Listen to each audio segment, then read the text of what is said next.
Maayong udto ug maayong pagpaniudto gikan sa University of Science and Technology of Southern Philippines. This is your Lunchican in charge. My name is Eric and you're watching LunChat.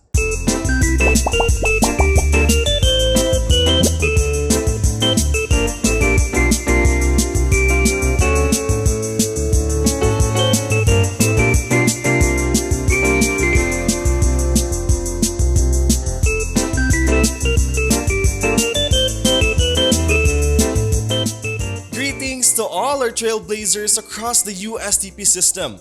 Join me today for a chat as we unfold different activities and initiatives in the university's 7-point agenda dynamic. Mga kalanchikahan, for this episode, we will be joined by one of the trailblazers in expanding scholarly ties and promoting closer academic collaboration with other higher educational institutions here and abroad. Mga kalanchat, please help me welcome the PYLP project leader, Dr. Maria Angeles D. Hinosolango. Maayong udto, ma'am. Maayong udto, Eric, and maayong udto, mga kalanchat. Yes naman. So maayong udto, who's with you dito, ma'am? Introducing also my youngest daughter, Zandy, the future PYLP. We call her PYLP of the future. Wow. Nice. Kaya nakaset down future para sa bata. Nakaset ng future para sa bata. Yes, actually. Sige, ma'am. Yes. Kanang, how are you, ma'am? How have you been, no? Kanang sa mga activities with PYLP? Brief lang ako. Alright, so PYLP has been with us for like 20 years. And then, kami nga nag-handle. Actually, ang PYLP yun is, nag-start siya not with us as a team. The first 15 years was with Dr. Sue and her team. Then eventually, when she retired in Northern Illinois University, Professor Rodalyn Crail took over. Right. So it's now on our 5th year with Professor Crail. So how did we know each other? She was our supervisor as a Fulbright foreign language teaching assistant. So all of us in the team actually, Sir Nitz, shout out to Sir Anita Librando and Miss Marbs, Maria Victoria Big Trinidad, and because the three of us started as her Fulbright scholars as a foreign language teaching assistant in Northern Illinois University. So that's where we got to know each other. Right. Okay, sige ma'am, a lot of people, especially the USCP trailblazers, already know nag-exist yun si PYLP. Yes. No? Pero not everyone knows don't have the in-depth knowledge ba of what PYLP really do, di ba? So, ma'am, how did USTP get involved with PYLP? It was actually a blessing that eventually PYLP came with us. So it started in Xavier University for the first 3 years of implementation. Then eventually our former PYLP and country coordinator has a greater calling. So she's now actually in the working in the city hall. So since there is a need to have a partner institution, so it's just 2 institutions involved. It's just Xavier and then USTP. So this time, for the second leg, USTP embraced the challenge to take care of the PYLP of the future. So that's why it came to us because we fondly call her Ate Rhoda, Professor Crail. Ate Rhoda challenged us that, why not USTP tries this time? So sige ate, try natin, sabi ko. So when she entrusted us and gave us the full confidence, and we're so blessed that we have full force from USTP, like USG really assisted me, especially for the implementation in the follow-on. And then of course, Strategic Communication Office, like helping us out with people around, especially for the live presentation and for the articles, the reels, the beautiful reels that you have. So, of course, the good president, we'll be very grateful for the president to really accommodate us, Chancellor Albina, the vice president, Dr. Paulma, and everyone who helped us out. Shout out also to Madam Barbosa there. So, ang dami talaga, like, I could not say that it's me, but it's the whole community as well. Right. Shout out sa community who really helped no realize PYLP. Nga kita mo yung nag-host Yes. a project. Right. So ma'am, can you give us more of an in-depth kung unsa gini ang project all about? So, the Philippine Youth Leadership Program is actually intended to young people ages 15 to 17. So, you could very really say, I would like to borrow that line from Y. Seeley, which is never too young to lead. No? So, 15 to 17 years old, we get these kids from the BARM regions. Actually, they are the priority areas, but it does not mean that other areas aside from the BARM, Labang Samoro and all, are not included in the list. So of course, it's equal opportunity for everyone. So we get 20 kids out of more than 100 applicants all over the region, all over Mindanao. And then aside from that, we also need to have adult mentors. We call them adult mentors because they are the ones who's going to lead the kids. Like example, they're going to guide them because these are very young, very promising young leaders in Mindanao. So these adult mentors are ages 25 to 35. So the young ones, 15 to 17, and then the adult mentors are 25 to 35. So what will happen there?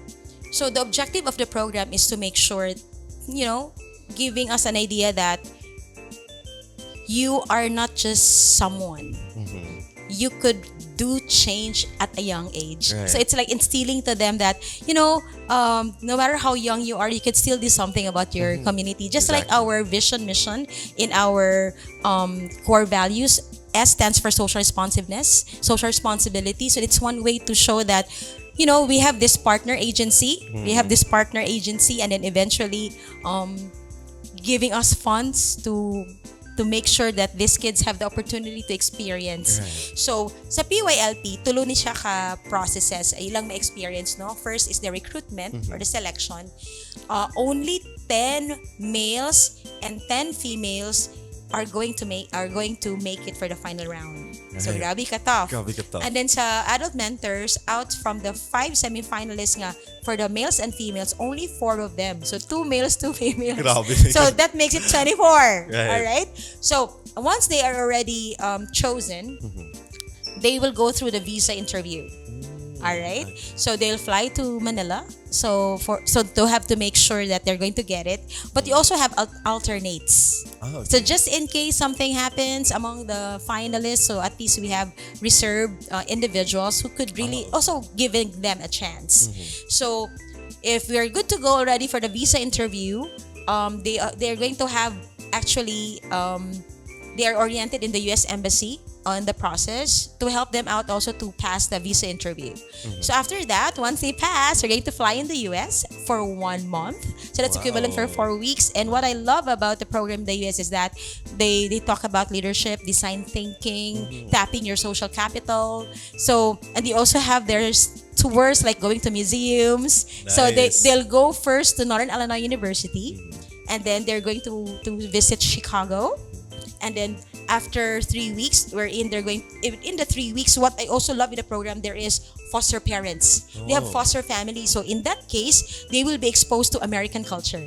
Nice. And they're going to stay there for a week. Imagine you live like an American for a week, and it's getting knowing them, understanding their culture.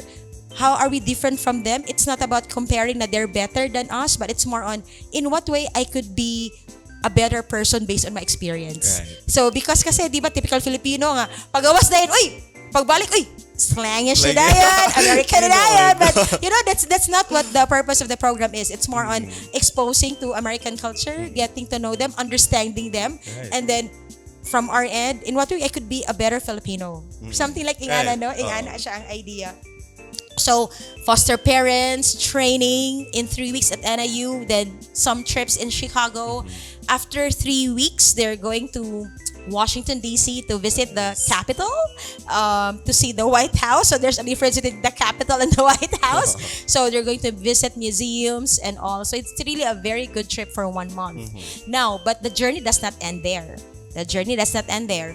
The moment they're back, they're going to implement the project that they somehow conceptualized during the interview process because they're going to pitch a project. Okay. They're going to enhance that the moment they go to the US through the trainings that they got. And then after that, they're going to come back in the Philippines, to their home country, to implement it. Okay. So the moment they implement the program, they tap their social capital, like their family and friends, their respective institutions, their LGUs, and other organizations to make sure that the project will be implemented. So they're given only a month to do that. Imagine, very tough. So then after 1 month, that's where they're going to have their follow-on or their graduation ceremony. That's why we witnessed that one in the gym. Yes. So that's actually the whole journey of the program. Process of the program. Yes. That's very good to hear, Ma'am. No? Okay, this is a very good opportunity for, especially for Definitely. the young leaders, or Yes. for our youth leaders. Yes. Okay, they will be meeting a lot of people. They will be meeting diverse cultures. Even though kanang dito sa makadto sa US, for example, dili lang sa Mindanao, we're like a hot pot of different cultures. So, murag, it's a win na gihapon, although they won't be able to make it to the US and really feel, no, or like really live the American dream. Yes. Pero ang ilang learnings, I know sa ilang trainings during sa inyong training, ma'am, no, prior to the selection of the finalists sa US, very big na siya nga win for them. Yes, making it to that semi-final round, that is something. And we always tell them that the journey does not end here. Right. There are still other opportunities if you're just resilient enough and determined enough. Really what they say, ma'am, no, you only fail if you stop trying yun. Yes. So keep on trying lang yun ta, no? Magkugi lang yun ta, maningkamot lang yun ta. I totally agree. Laban para sa bayan. Sige, ma'am, I'm really having fun na yung conversation, ma'am. Pero before that, nalasa tayo short game, ma'am. Go. Sige, so for our short mechanic, ma'am, this is called, by the way, fast food talk. Oh my God. So, Sige, lunch go. man, so food. Sige. So, I'll just have to ask lang, natay 2 options per number or per item. So, just have to choose one atong akong pagpapilian sa imo, ha? Right? Sige, go. So, ready na, ma'am? Go. Sige. So, first, Hershey's or Kit Kat? Hershey's. Iced choco or hot choco? Hot chocolate. Hot choco. Swiss Miss or Milo? Swiss Miss. Social. Chocolate cake or chocolate cupcake? Chocolate cake. Ferrero or Toblerone? Ferrero. Social gihapon. Social. Chocolate ice cream or chocolate milkshake? Chocolate ice cream. Ice cream. Sige, daghang salamat, ma'am. Yay! Kato lang yun, very fast lang yun. Alright, so as you noticed, mga ka-LunChat, of course, ma'am, no, most of our options are related to chocolate, once again. So this is to give you also a short trivia. According to a study by Medicine and Sports Science, chocolate milk can help athletes recover faster after exercise due to the drink's high protein and carb ratio. The study notes that consuming chocolate milk immediately after exercise can help reduce muscle damage. Of course, we would just like to shout out to PCO for the chocolates that they donated yun. They sponsored last time. Thank you so much. So, sa mga gusto mag-sponsor, baka naman. Para na pa tayo mapakaon sa mga guests and for myself. Well, for my own benefit. But ma'am, going back, no, we were talking about kanang really empowering, no, our youth leaders. With that, ma'am, it was really great to see them, and hearing your story really inspired me, no, because they really embraced different cultures, and of course pagbalik nila mag-implement pagid sila projects. Yes. For you, ma'am, what is the importance of engaging the youth sa mga atong community? The youth is the fuel of the nation. Why am I saying that? Ako, pagor na maging akong level, no? But who will replace me? So it's very important that it will be inculcated as early as like 15, 17, or even younger than that.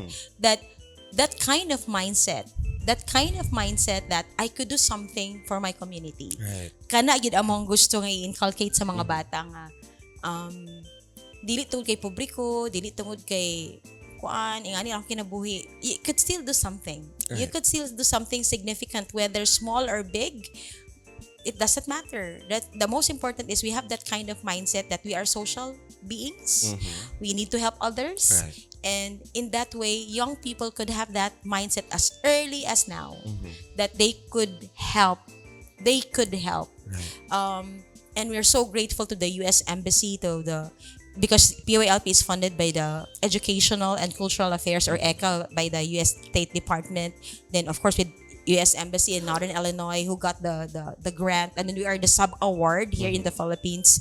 So we're so grateful for this magnanimous and generous individuals, because we have limited funds. We will be very honest, but we don't limit ourselves to just limited funds, but why not partner with them, di ba? Right. So parang ganun siya. One of our graduate attributes is also collaboration and teamwork. So Just in that, capitalizing. yes, to capitalize on that. Like, I know Sir Jerwin, who was able to make it in this batch, our adult mentor, and then shout out to Fiona and Angel there, our senior high school students who made also this batch. We have 3 for this batch from Right. USTP. So I could really say that they're very instrumental in making a difference also in our own institution, in the USTP of Science, nakalimot ko sa atong school, University of Science Technology of Southern Philippines. So, sila po sa ilang way nakatabang sa atong eskwelahan. And at the same time, it does not limit to USTP, but also the community that they're serving. Kasi Sir Jerry nag-implement diri sa mga single moms, sa USTP ng mga students. Ang mga bata po nato silang Angel o si Fiona, they went back to their community. So gibalik yun sila, dito sila lang implement silang project with the help of their friends. Thank you to the principal, Ma'am Christian, for really being very supportive, and to all the faculty also of the senior high school and staff. So ginagmay pero dako siyang impact. Right. So there's a light beyond that tunnel, no? Very dark, but because of these people, they will ignite some spark. Right. That's very good to hear, ma'am, no, to really start them young. Yes. Kay especially kani 15 to 17 formative years pa kasi True, siya. true. So kanang diri instilling them na the idea of really kanang the social responsiveness, as you've said earlier, kanang ilang pag-foster relationships, and to really embrace others' culture kay in understanding cultures diri mo ganato ma-realize nga kung asa pa ta pwede mo musulod kung True. unsaon nato unsay atake pa nato kay sometimes mo good if you're only enclosed in one environment, medyo limited ang atong view sa things eh. Expand our horizon, especially that our university is aiming for internationalization. Right. So that's why hopefully the university will continue its commitment to send students outside the country, Right. because that's one way also of making sure that's as you mentioned, Eric, no, nga, the world does not end in the Philippines, in Cagayan de Oro, but it's good to expand our horizon. Thank you so much, ma'am. And we really hope no na USTP can really send more students internationally, Yes, since we're yes. really aiming for Yes. internationalization. Ayan, so ma'am, kanang last question, how can we encourage the youth to participate aning PYLP? All right, so actually PYLP 2024 is coming. Yay! So it will be formally launched on October 1st. So we're going to share to the Strategic Communication Office the campaign, inviting our incoming 24 lucky privileged individuals to be part of this program. So please wait for further announcements, but just be sure that you're 15 to 17, okay? Because we really have a cutoff with the what they call this, the age. It will be a plus factor if you have already engagements with other with communities that they are serving, or student leader. It's really advantageous. And to our adult mentors, if you have mentored also young leaders, being a moderator in organizations. So these are the qualifications. So I hope that you're going to be part of the PYLP 2024. And it's not just PYLP also, but making that I will go back to the word mindset, that as early as now, we have that courage to